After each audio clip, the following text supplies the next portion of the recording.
آج کل یہ مسئلہ بھی ہے ٹیچر کے احترام میں کھڑے ہونا، یہ بھی آج کل ایک بڑا مسئلہ یونیورسٹیوں میں. دیکھو ہم ہر چیز میں نا یورپ کو فالو کر رہے ہیں، غیروں کے ہاں ادب کی ڈیفینیشن الگ ہے. میں بار بار چیخ کے تھک گیا کہ گوروں کے پاس جو چیز ہے وہ لو ان سے، سائنس ٹیکنالوجی ہے خدا کے لیے لو ان سے، وہ تو لے نہیں رہے. تمیز تہذیب ہمارے پاس ہے، ان کے پاس نہیں ہے. ان کے ہاں نہیں ہوتا بڑے کیا ہیں چھوٹے کیا ہیں، ابا کیا ہیں، اما نہیں ہوتا. میں تو ابھی دیکھ کر آیا ہوں نا، اور دیکھنے کی کیا ضرورت ہے، آپ کتنے لوگ رہتے ہیں ان سے پوچھ لو. اب کچھ اسکالرز وہاں سے پڑھ کے آتے ہیں یا انہی یونیورسٹی پڑھے ہوتے ہیں، وہ سائنس ٹیکنالوجی کے نام پہ ہمارا جو ایک تہذیب والا کلچر ہے اس کو بھی کیا کر رہے ہیں، ختم. ہمارے ہاں ٹیچروں کا ویسے ہی احترام نہیں ہے. ایک تھوڑا سا رہ گیا تھا کہ آ رہا ہے تو کھڑے ہو جاؤ استقبال میں، وہ بھی ختم کر دیا اس کو غلامی سے تعبیر کر کے. تو تمیز جو تھوڑی بہت مارکیٹ میں رہ گئی وہ بھی کیا ہو جائے گی، ختم ہو جائے گی. اسلاف سے تو بہت ادب تمیز ملتا ہے ہمیں ٹیچروں کے بارے میں، وہ تو روحانی باپ ہے. یہ ادب قرآن سے یہ کسی غیر کی عبادت نہیں ہے. کسی کے احترام میں آپ کھڑے ہو جاتے ہیں یا کسی کو رسپیکٹ دینا شروع کر دیتے ہیں، یہ عبادت تھوڑی کہلائے گی. تعظیم الگ چیز ہے، عبادت الگ چیز ہے. نبی صلی اللہ علیہ وسلم جو کھڑے ہونے سے منع کیا نا، وہ رہنے سے منع کیا ہے کسی اجمیوں کی طرح، اور اس بات سے منع کیا کہ کوئی شخص یہ چاہے کہ لوگ میرے استقبال میں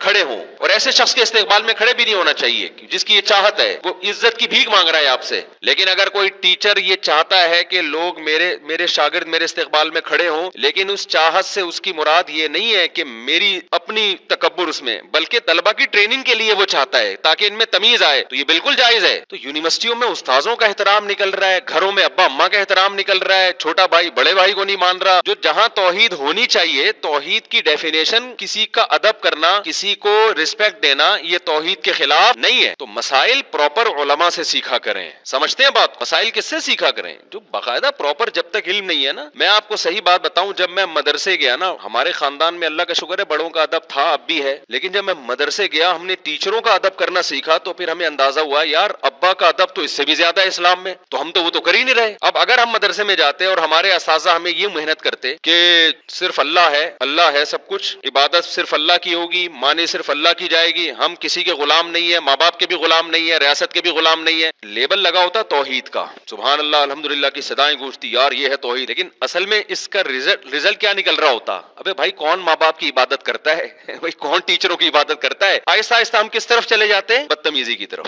ہم نے جب مدرسے گئے ماحول دیکھا، ہم نے یہ دیکھا کہ یار ٹیچروں کے نا، جب کوئی ٹیچر چپل اتار کے اندر جاتے ہیں تو شاگرد کیا کر دیتے ہیں، ان کی چپل کو سیدھا کر کے رکھ دیتے ہیں. اب یہ اسکولوں میں ہم نے نہیں میں تو اسکول بھی پڑھا ہوں، کالج بھی پڑھا ہوں، یہ اسکولوں میں کالجز میں ہم نے ماحول نہیں بلکہ بعض چیزیں تو ایسی دیکھی کہ بیان کرتے ہوئے بھی شرم آتی، بدتمیزی باقاعدہ ٹیچروں کے ساتھ. ہم حیران ہوئے یار یہاں ٹیچر کا اتنا ادب ہو رہا ہے کہ چپل سیدھی کر کے رکھی جا رہی ہے. اس وقت ہمیں یہ وسوسہ آیا کہ یار یہ تو ہمیں غلام بنایا جا رہا ہے، یہ تو ہمیں یعنی گویا اللہ کے علاوہ کسی کی عبادت کروائی جا رہی ہے. اتنی تمیز سے بیٹھو، اونچی آواز سے بات نہ کرو. تو ہم نے دیکھا کہ ہمارے ٹیچر اپنے ٹیچروں کے ساتھ بھی یہی کچھ کر رہے ہیں، اور پھر ان کی وہ اپنے استاذوں کے ساتھ. اور یہ سلسلہ ہمیں اسلاف سے ملتا ہے. صحابہ تابعین وہ تو اتنا ادب کیا کرتے تھے، اتنا ادب کہ آپ اور میں تو وہ تو افورڈ ہی نہیں کر سکتے، وہ تو اتنا زیادہ ٹیچروں کا ادب. ہمیں ہمارے استاذوں نے بتایا دیکھو ادب تمیز الگ چیز ہے، عبادت کیا ہے، الگ چیز ہے. باقی شخصیت پرستی اس وقت ہے جب آپ غلط چیز میں بھی اپنے ٹیچر کو فالو کرنا شروع کر دیں، یہ ہے ناجائز. ادب کریں آپ، جیسے ماں باپ کو غلط بات میں فالو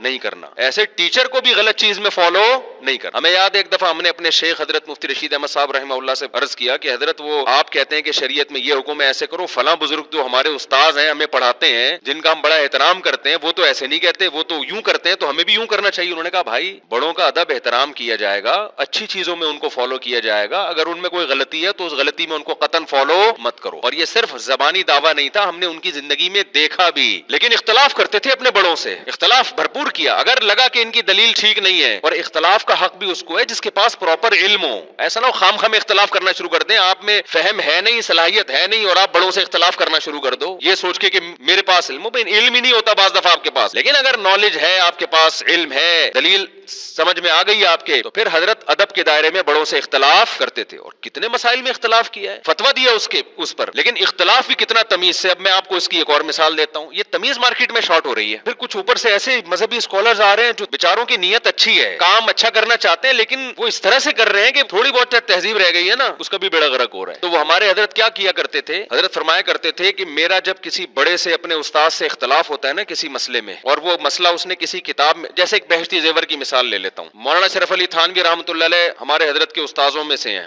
یا استاذوں کے استاذ میں سے ہیں. تو حضرت فرماتے ہیں میں جب اختلاف کرتا ہوں نا بہشتی زیور کے کسی مسئلے پر کہ مجھے اس سے اتفاق نہیں ہے تو میں مولانا سلوی تھانوی کا نہیں کہتا کہ مولانا تھانوی نے یہ غلط لکھا ہے. وہ کہتے ہیں بہشتی زیور میں جو مسئلہ لکھا ہوا ہے اس پر مجھے کیا ہے اشکال. نسبت کس کی طرف؟ کتاب کی طرف، مصنف کی طرف نہیں کرتا. سمجھ میں آ رہی ہے بات کہ نہیں آ رہی؟ اور جب ان کی رائے سے اتفاق کرنا ہوتا ہے تو کہتا ہوں حضرت مولانا تھانوی نے بھی یہی لکھا ہے. اس کی تائید کے لیے میں کہہ دیتا تمیز جو ہے نا. اور یہ قرآن سے بھی ہمیں تمیز. کچھ کہیں گے کہ یہ پتہ نہیں لوگوں نے کہاں سے چیزیں نکال لی ہیں. ابے کیا ہو گیا؟ ہو سکتا ہے کوئی لبرل آدمی کہے یار یہ کیا ادب تمیز ہے. چھوڑو بات چلاؤ آگے. کیا ادب تمیز؟ تو بھائی انسان جب ہونا تو تمیز والا انسان ہی اچھا ہوتا ہے. آپ کو یورپ کی صرف ٹریفک کی تمیز نظر آتی ہے، اس کے علاوہ بھی بہت ساری چیزیں جن میں تمیز کی ہمیں ضرورت ہے. جب تمیز ہوگی تو ہر چیز میں تمیز آئے گی. ان کو تو ٹریفک کی تمیز لوگوں نے سکھا. ویسے ان میں بات چیت کی بھی تمیز ہے لیکن خاندانی نظام تباہ ہو گیا تو بڑے چھوٹے کا فرق ختم ہو گیا. میں آپ کو اس تمیز کی مثال دیتا ہوں قرآن مجید سے. قرآن میں سورہ جن اٹھا کے دیکھیں آپ. کئی بار پہلے بھی یہ مضمون بیان کر چکا ہوں، اس کی مناسبت سے بھی دوبارہ بیان کرتا ہوں. قرآن مضمون بیان کرتا ہے کہ جنات کی جماعت نے رسول اللہ صلی اللہ علیہ وسلم سے فجر کی نماز میں قرآن کی تلاوت سنی تو ان کو یقین ہو گیا کہ کوئی پیغمبر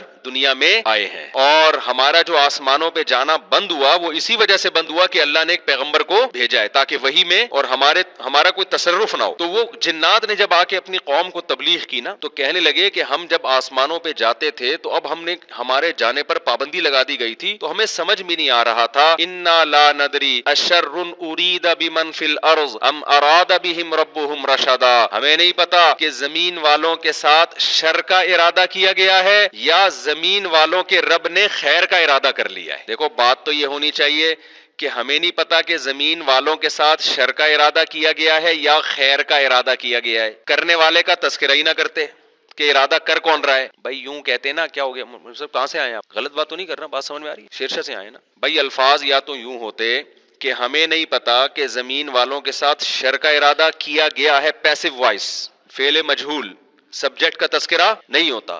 زمین والوں کے ساتھ شر کا ارادہ کیا گیا ہے یا خیر کا ارادہ کیا گیا ہے. ہمارا آسمانوں پہ داخلہ بند ہو گیا، بس ہمیں یہ پتا ہے اب ہونے کیا والا ہے، اچھا ہونے والا ہے برا ہونے والا ہے.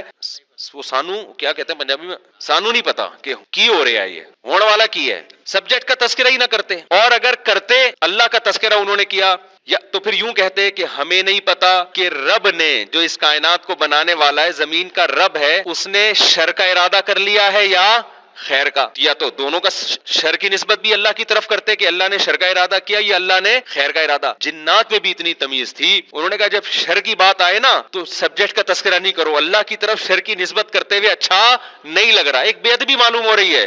خیر کی جہاں بات آئے گی اللہ کے کھاتے میں ڈالو اس کو، حالانکہ ارادہ شر کا بھی اللہ ہی کرتا ہے، خیر کا بھی اللہ ہی کرتا ہے نا. وَإِنَّا لَا نَدْرِي، کیا یار پنجابی میں مزہ آئے گا نا. سانو معلوم نہیں ہے، کیا بولتے ہیں یار، سانو نہیں پتا. اشر ارید بمن فی الارض، کہ زمین والوں کے ساتھ شر کا ارادہ کیا گیا ہے، برائی کا ارادہ کیا گیا ہے. ام اراد بہم ربہم رشدا، یا ان کے رب نے ان کے ساتھ خیر کا ارادہ کیا ہے. تو یونیورسٹی میں کہہ رہا ہوں کہ تھوڑی سی تمیز جنات سے سیکھ لو. لیکن الفاظ سے کیا ہوتا ہے؟ سب کچھ الفاظ سے ہوتا ہے بھائی.